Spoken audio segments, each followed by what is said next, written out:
우리를 날마다 새롭게 하시고 새 힘을 주시는 우리 주님의 은혜와 평강이 예배하는 우리 모든 성도님들 심령과 가정에 넘치시기를 주님의 이름으로 축복합니다.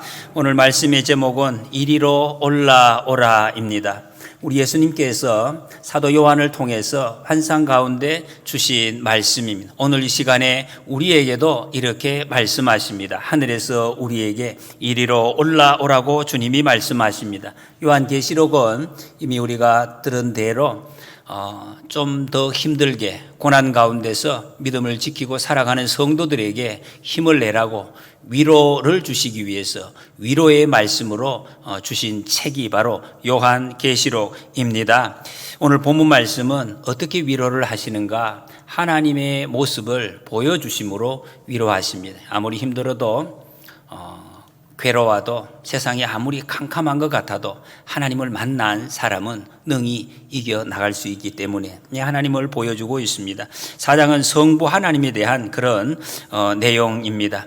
이 세상을 심판하실 권세가 하나님께 있다. 이게 주제입니다. 이 심판을 하나님이 하신다. 지금도 하나님이 다스리고 있다 하는 것을 분명하게 보여주고 있습니다. 3장 말씀에서 어떻게 마지막에 끝이 났습니까? 21절 22절에 보면 이기는 그에게는 내가 내 보좌에 함께 앉게 하여 주기를 내가 이기고 아버지 보좌에 함께 앉은 것과 같이 하리라 라고 말씀을 했습니다. 예수님께서 모든 것을 승리하시고 죽음을 이기시고 죄를 이기시고 부활하셔서 하늘에 가셔서 하나님의 그 보좌에 함께 앉아 있는 것처럼 너희들에게도 그렇게 하겠다고 그 약속을 주셨습니다. 성자 예수님, 성부 하나님과 같은 보좌에 너희들을 앉게 해주시겠다 그렇게 약속하고 있습니다. 그러면서 하늘 보좌가 어떤 곳인가를 설명을 합니다. 1절에 보면 이 일 후에 내가 보니 하늘에 열린 문이 있는데 그랬습니다. 앞에서 말씀하신 7 교회에게 주시는 말씀, 우리 각자에게 오늘의 우리 교회 형편에 따라서 주시는 그 말씀 다 하신 후에 요한이 보니 하늘에 열린 문이 있다. 그것을 보았다 그랬습니다. 하늘이 어디입니까? 하늘, 저 가을 하늘, 저 공중에 푸른 하늘, 구름이 있는 하늘, 그런 하늘을 말하는 것이 아닙니다. 이 하늘은 하나님이 계신 곳, 예수님께서 거기로부터 오셨다고 그랬어요. 예수님이 오신 곳, 예수님이 이 땅에 사시다가 다시 부활 성천에서 가신 그 곳, 그 하늘나라, 우리보다 먼저 예수님 믿고 구원받아서 하나님 나라 가신 우리의 선조들이 이미 가 있는 그 곳, 우리가 조만간 며칠 후에 주님 부르시면 갈 그 곳, 그곳이 바로 하늘나라입니다. 그래서 하늘이라는 것은 그런 의미를 가지고 우리가 푸른색이 있는 이런 하늘이 아니라는 것을 우리가 먼저 알아야 되겠고, 거기에 열린 문이 있는 것을 보았다 그랬습니다. 열린 문, 이 열렸다 이 말은 사람 오는 것을 보고 이렇게 여는 것이 아닙니다. 이미 열려 있다는 것입니다. 하나님이 계신 그곳은 활짝 이미 열린 곳, 그 열려 있는 문, 그것을 보았다. 여러분 그 장면을 한번 우리가 상상해 볼 수가 있습니다. 해보십시오. 하나님이 계신 곳이 문이 열려 있습니다. 그 말은 문이 열린 것을 보았다는 것은 하나님을 만났다는 것이, 하나님을 만나면 우리 입장에서 하나님을 예배하는 것입니다. 예배의 자리로 들어가게 되었다, 하나님을 만나게 되었다 하는 것을 말씀하고 있습니다. 이 요한이 지금 이 경험한 것은 사실 요한만 경험한 것이 아닙니다. 성경에 이런 경험을 한 사람이 여러 사람 나오고 있습니다. 구약에 특히 이사야가 환상 중에 열린 문, 하늘의 그 열린 문, 하늘의 보좌를 보았습니다. 에스겔도 환상 중에 하나님의 그 보좌를 보았다 하는 그런 말씀입니다. 신약의 바울도 마찬가지이고 스데반도 그렇고 하늘 문이 열린 것을 본 사람이 성경에 여러 사람이 나오고 있습니다. 이 공통점이 있습니다. 어떤 뜻인가? 다 하나님의 말씀을 맡은 사람들이, 하나님의 말씀을 맡은 사람들에게 하나님이 좀 특별하게 하늘의 보좌를, 열린 문을 보여주셨다는 것입니다. 왜 그렇게 했습니까? 그 말씀을 맡은 일이 그렇게 만만한 일이 아니기 때문에 하나님이 특별한 것을 보여주신 것입니다. 하나님의 말씀을 맡은 자들, 성경에 다 보면 말씀을 전했습니다. 그 결과가 어땠습니까? 사람들이 하나님의 말씀이기 때문에 이 말씀을 전하면 하나님의 말씀을 전하는구나, 와, 이렇게 해서 아멘하고 받아들였는가? 그렇지 않았습니다. 아무도 받아들이지 않았습니다. 아무리 전해도 그 말씀을 받아들이지 않았다는 것입니다. 오히려 무시했죠. 핍박을 했습니다. 돌을 던지고 감옥에 가두고 죽이기까지 했습니다. 그런 반응이 왔습니다. 그런 일을 맡으려고 하다 보니까 하나님을 직접 만나는 그 하나님을 환상으로라도 반드시 보아야 할 그 이유가 있었더라 하는 것입니다. 옛날 제가 어릴 때 보면 굉장히 저도 사실은 그 어릴 때는 밥이 늘 부족했으니까 어떻게 하면 더 먹을까? 쌀이 부족하니까. 그런데 밥을 엄청나게 우리 어머니가 할머니가 막 그냥 고봉으로 담아가지고 꾹꾹 눌러가지고 주는 사람이 있었어요. 누굽니까? 누가 밥을 그렇게 먹었습니까? 우리 집에서 일하러 일하시는 분, 무슨 그 분에게 밥을 엄청나게 준다. 왜 밥을 그렇게 줍니까? 이거 먹은 후에 아주 힘들 일이 있을 것이다. 열심히 일해내. 그 일이 있다. 그래서 밥을 엄청나게 주는 거예요. 이 모양과 참 같습니다. 앞으로 감당해야 할 일이 너무너무 힘들고 큰 일이 있기 때문에 하나님의 놀라운 이 환상, 하나님 하늘 문이 열리는 이것을 보아야 돼요. 하나님의 말씀을 맡은 사람들에게 이것을 보여주셨다는 것입니다. 이것을 보여주시면서 주님이 이제 명령을 하십니다.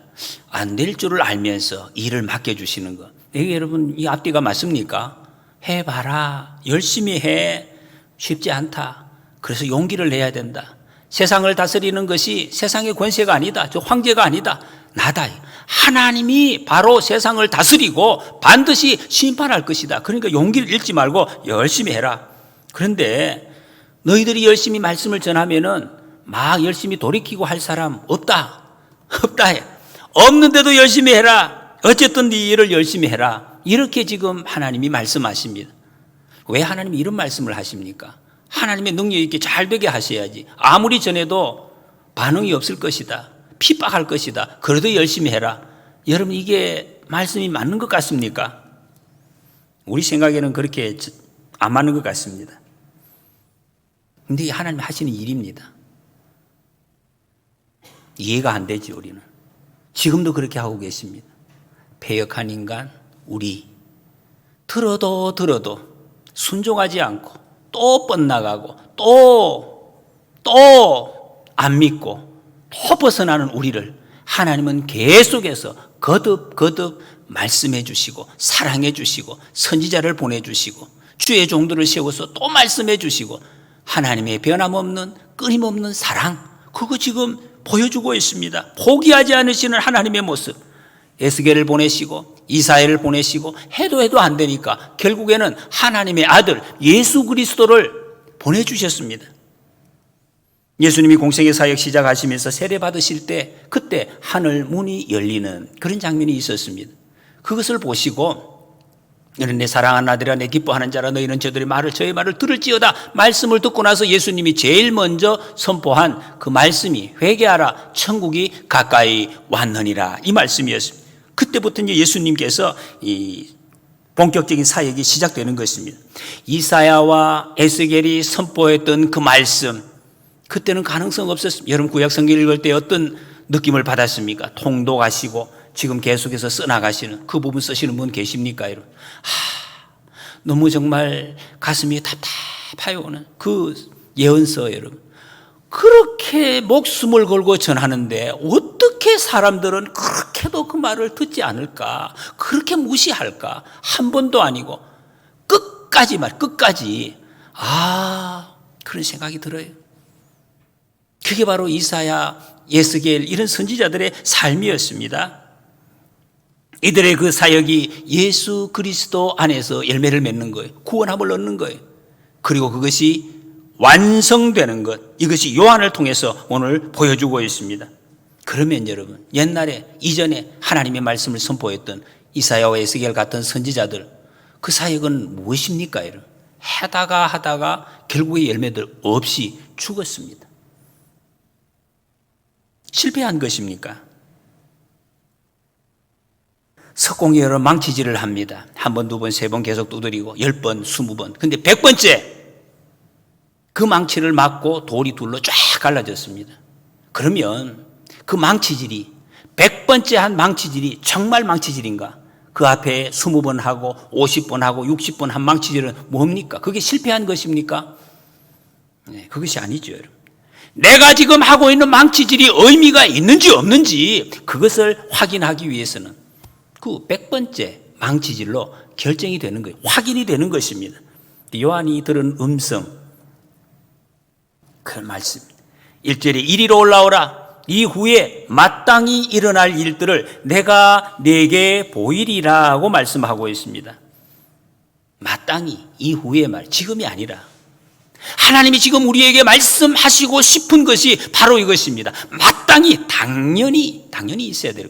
그 이후에 그때 있을 그 일, 20번째든 50번째든 망치질하는 사람, 여러분 망치질을 하면서 내가 몇 번 했다 요거 해요, 그러지 말라는 것입니다. 이거 몇 번 그거 하지 말고 조만간에 확실하게 쫙 갈라질 그때 그걸 기억하고 지금 두드려라, 그 말씀 주고 있습니다.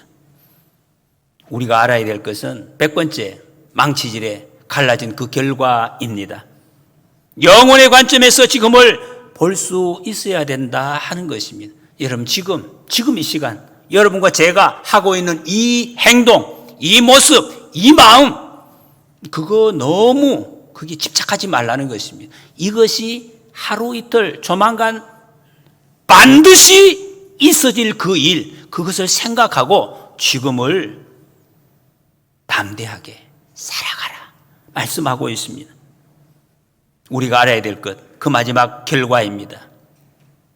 나중에 어떤 의미를 갖느냐 생각하는 사람이 지혜로운 사람입니다. 여러분 우리 중에 이 세상이 다 끝난다는 거 다 알고 있습니다. 예, 이게 다가 아니라는 것, 하나님 앞에 반드시 심판받는다는 것도 다 알고 있습니다. 그럼에도 불구하고 왜 영원하지 않을 세상의 그 가치관을 붙들고 놓지 못하고 살아가고 있는가? 그런 사람이 많습니다. 100번 망치질 이르기 전에 하는 것이 전부 어리석게 보입니다. 왜 그런가? 소득 없는 거, 왜 아무것도 없는 것 없이 신앙생활 하는가? 그 중간에 뭐가 있어야 돼. 오늘 여기 하나님 앞에 나와서 예배 드리면 나갈 때 떡이라도 하나 받아가야 돼. 이게 이제 얻는 것이지, 이게 없으면 왜 이게 왔지? 이런 생각 가는 사람이 종종 많이 있다는 것입니다. 장자권을 팔아서라도 지금 내가 팥주고 한 걸 먹는 것이 중요한 것이지 나중에는 모르겠다, 이런 삶을 살아가는 참 어리석은 사람들이 많이 있다, 그런 말씀입니다. 여러분 요한의 계시록을 지금 기록할 당시에 모든 교회들이 정말 어려움이 있었습니다. 지금까지 우리가 읽어왔습니다. 정말 교인들이 정말 하나님 정말 살아계시는 거 맞나 말이에요. 왜 이렇게 계속해서 이 어려움이 지속되나? 뭐 좀 떨어뜨려 주셔야지, 번개를 치든지 뭐 악한 사람 쓰러지든지 이런 게 나타나야 되는데 안 보인다는 것이, 계속 저들이 주인이라는 것이, 정말 하나님이 이 세상 다스리는 거 맞나? 이런 질문이 막 저절로 마음에서 터져 나오는 그런 시대였습니다. 아무래도 이 세상 주인은 다스리는 분은 하나님이 아닌 것 같아요. 저 황제, 로마 황제 한마디만 하면은 그냥 쓸어버리니까 저 사람이 지금 분명히 다스리는 것 같다고, 그런 생각을 할 만할 때였습니다. 그때 오늘 말씀을 보여 하늘의 보좌를 보여주십니다. 세상 주인이 로마 황제 아니다, 하나님이시다, 하나님이 지금 다스리고 있다 하는 것을 아주 생생하게 분명하게 보여주십니다. 3절에 보니까 앉으신 이의 모양이 벽옥과 홍보석 같고 또 무지개가 있어 보좌에 둘렸는데 그 모양이 녹보석 같더라 그랬습니다. 요한이 하나님의 그 보좌를 보고 지금 적은 글이에요. 여러분 같으면 어떻게 하시겠습니까? 하늘 보좌를 봤어요. 그거 어떻게 적으시겠어요? 적을 수가 없습니다. 왜 그랬습니까? 하늘에 있고 이 땅에 없는 것인데 하나님이 여기 지금 보이지 않는, 어떻게 영이신 하나님을 어떻게 표현을 할 길이 없습니다. 그래서 모양이 이렇더라 이렇게 적지 않아요. 같더라 그랬습니다. 그렇게 보이더라, 그럴 수밖에 없죠. 여러분 놀라운, 장면을 봤다. 나이아가라 폭포에서 막 그 폭포의 비를 맞으면서 경험한 사람이 여기 와서 다른 사람들에게 설명을 하면 어떻게 하겠습니까? 한숨만 쉬고 있겠지. 그럴 수밖에 없죠. 표현할 길이 없습니다. 이제 그런 모습입니다. 그렇게 보이더라 그랬어요. 그래서 이게 벽옥, 홍보석, 녹보석, 세상에 있는 자기가 알고 있는 가장 귀한 보석을 그냥 들어서 설명한다. 너무 귀하더라. 가슴이 추리추리 하더라. 그런 말씀이죠. 어떤 보석인지 모릅니다. 분명한 것은 하나님이 이 세상에서 가장 귀한 보석으로 설명할 수밖에 없는 그런 분.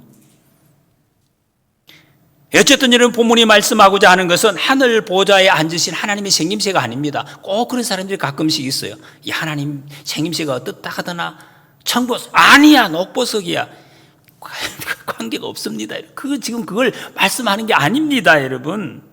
이 세상의 주권이 하나님께 있다. 그거 말씀하십니다. 세상의 주권이 하나님께 있다는, 세상 권세자에게 있지 않습니다, 여러분. 초대교회 당시로 말하면 하나님이 이 세상의 주인 줄 알아서 로마 황제에 굴복하지 말라, 굴복할 필요가 없다. 그걸 지금 확실하게 쐐기를 박는 말씀입니다. 여러분, 이 세상을 다스리는 분은 하나님이신 줄 믿습니다. 하나님이 다스리십니다.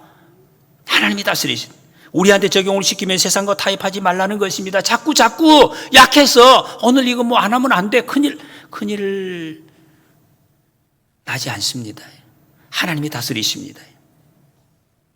여러분, 우리 개인도, 우리 교회도, 우리 나라도, 코로나19도, 내 자녀도 하나님 다스리십니다. 하나님께 맡기시기 바랍니다. 염려 다 내려놓으시기 바랍니다.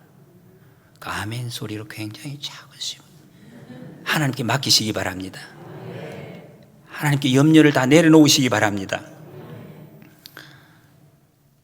근데 또 다른 마음이 있으시죠?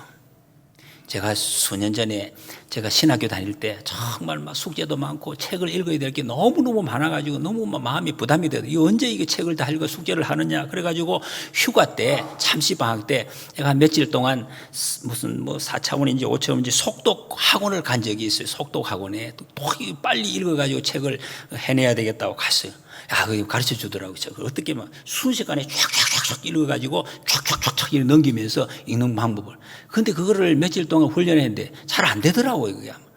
아무리 해도 원장님이 이야기하는 대로 막 넘어가야 되는데 잘 안 넘어가요. 그 속에 그런 마음이 들더라고요. 이게 진짜인가? 진짜 하면 되나?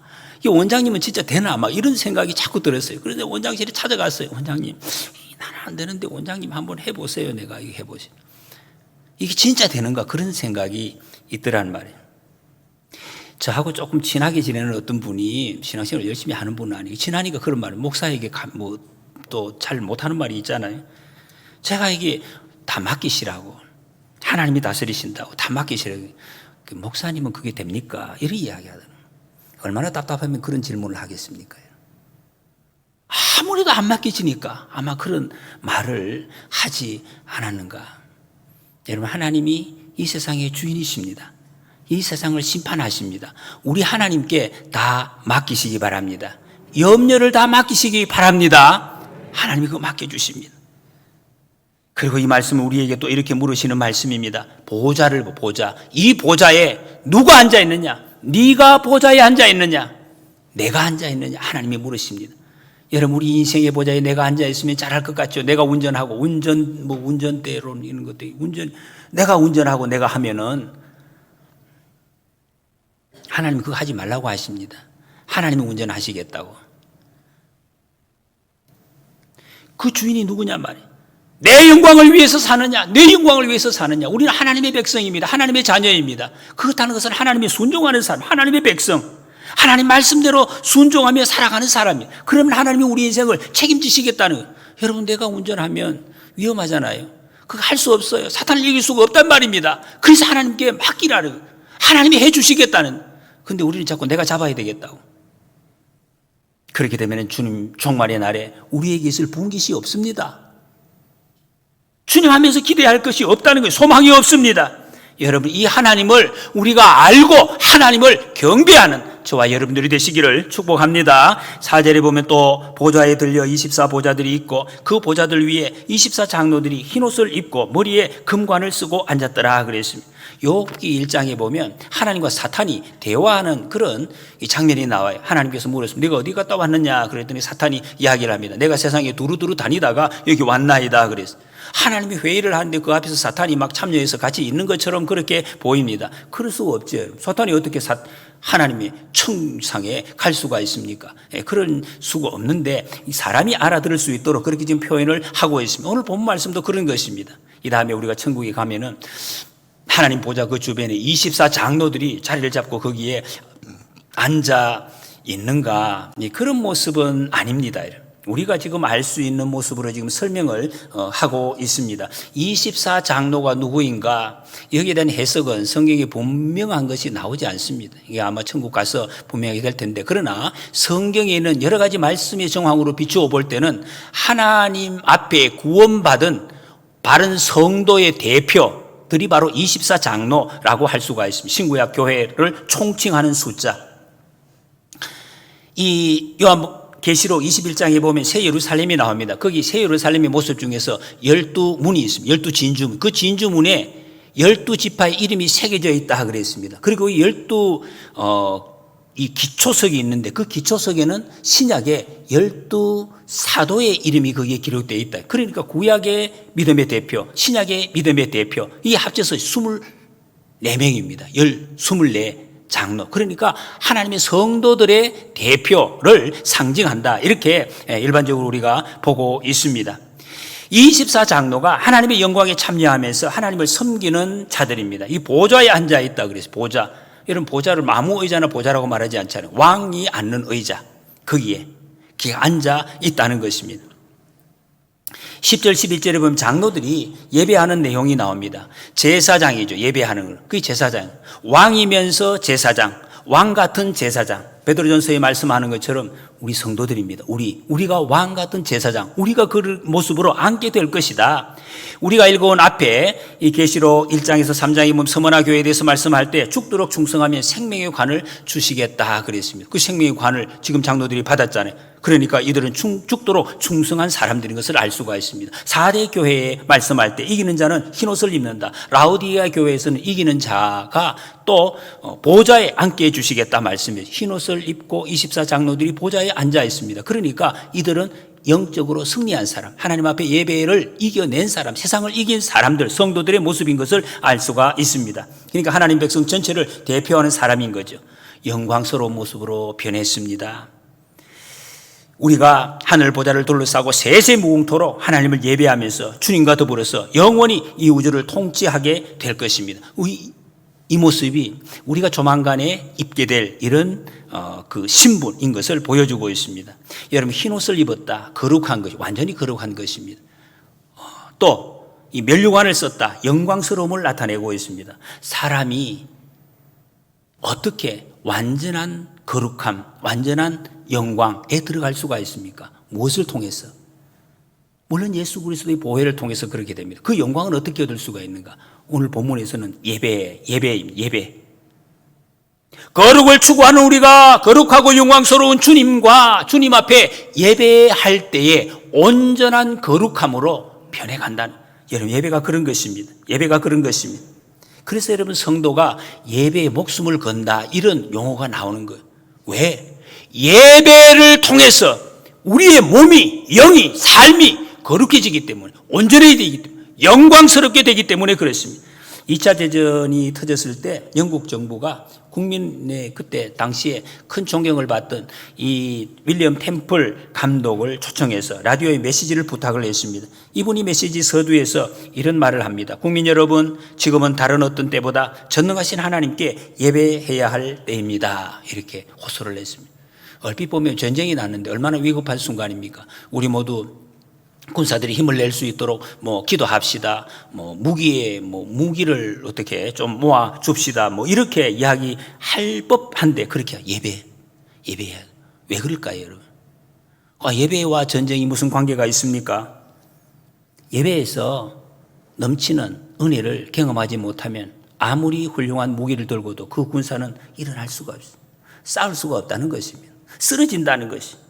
영혼이 삶의 중압감을 견디지 못해서 다 무너져 버리기 때문에 예배가 중요하다. 여러분, 예배가 그런 것입니다. 예배가 무너지면 중심이 없어집니다. 두려움에 쌓여서 이리저리 끌려다니는 것, 세상에 계속해서 끌려다닙니다. 자기가 주인이 되어서 그러다가 비참하게 되는 거예요. 여기 아까 우리 책을 제가 영국의 위그노라는 이 청교도, 이분들의 삶에 이게 나옵니다. 목숨을 걸고 예배함으로 이들이 삶을 지켜내었다는 그런 내용이 여기 나와 있습니다. 10가지 위그노가 어떻게 살았는지. 여기 보면은 그 위그노라는 이 사람들이 자기들의 그 상징을 망치와 모루, 거기에 비유를 하고 있습니다. 망치는 자기들이 핍박하는 사람, 계속 두드리는. 모루에 망치를 계속 두드리면 어떻게 되느냐? 망치는 나중에 여러분 닳아서 부서져서 없어질 수가 있어요. 그런데 모루는 쇠는 그대로 있단 말이에요. 변치 않는다는 것입니다. 하나님 앞에서 모든 세상의 비신앙적인 것들에 대해서 저항하는 것. 여러분, 우리가 저항한다 하면 흔히 내 기분이 안 맞으면 그런 거 말고, 그런 장이 아니고 모든 비신앙적인 비진리에 대해서 저항하는 것. 하나님의 말씀에 어긋나는 그 목숨을 걸고 예배자의 삶을 살았을 때 세상을 이겨내고 세상을 변화시키는 그런 용감한 자들이 되었다 하는 것을 말씀하고 있습니다. 여러분, 우리 믿음은 예배입니다.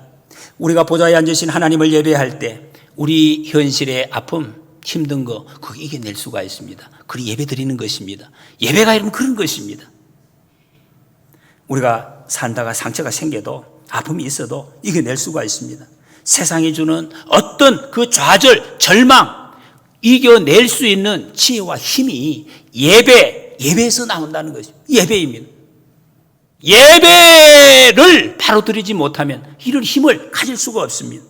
저희 아이가 유치원 때 이런 일이 있었습니다. 시골로 버스를 타고 이렇게 가는데 여름에 모내기를 하는 철이 되었어요. 그 모내기 하는 모습을 보고 아이가 그렇게 소리를 쳤습니다. 아빠, 저기에 모내기 놀이한다. 모내기 놀이한다. 유치원에서 하면 그렇게 배웠던 거예요. 모내기 놀이하는.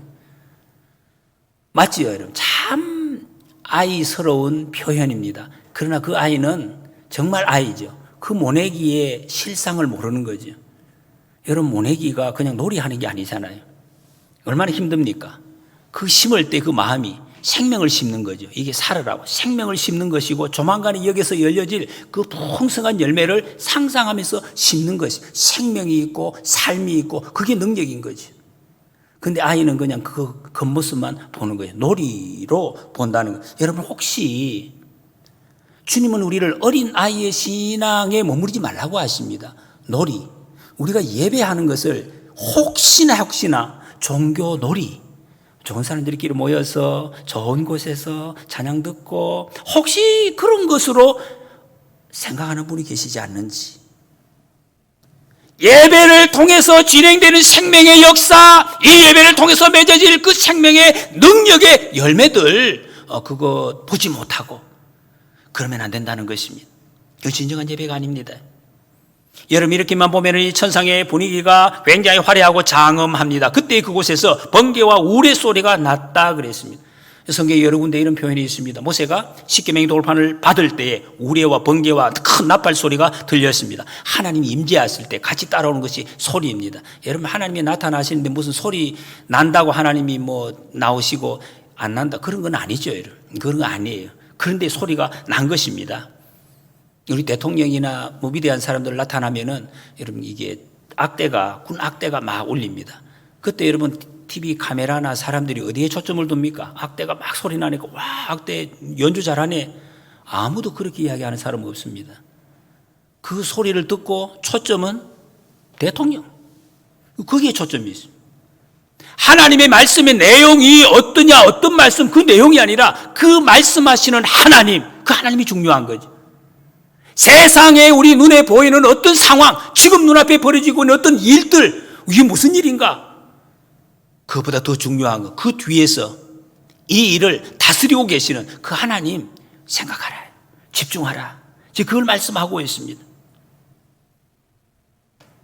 이 세상의 심판은 어차피 하나님의 영역입니다. 번개 소리, 우리 소리, 큰 소리가 없어도 하나님의 심판은 그대로 이루어지는 것입니다. 그런데 그걸 강조하고 있습니다. 그 뒤에 보지 못하는 그 뒤에 계시는 하나님 생생하게 기억을 해야 된다. 두 마리가 한 아사리온에 팔리는 참새도 하나님의 허락이 없이는 떨어지는 법이 없다고 했습니다. 하나님 이 세상의 주인이신, 여러분 하나님께서 이 세상의 주인이십니다. 하나님이 심판자이시고 지금도 하나님이 다스리시는 분이 이 세상 살다 보면 여러 가지 우여곡절을 겪을 수 있습니다. 어떤 분들은 깜짝 놀랐다고 놀랄 일도 겪을 수 있습니다. 큰 슬픔에 잠길 때도 있습니다. 근심에 쌓일 때 있습니다. 아플 때도 있습니다. 감격과 기쁨도 있습니다. 그런데 그 일 때문에 하나님 놓치지 말아야 합니다. 하나님을 잊지 말아야 됩니다. 우리의 시선이 하나님께 고정되어 있어야 우리한테 일어나는 어떤 일 중에 하나님과 관계없는 일 아무것도 없다. 그거 지금 말씀하십니다. 여러분 오늘도 하나님은 만물을 통해서 당신께서 이 세상의 주인 되시는 것을 선포하고 계십니다.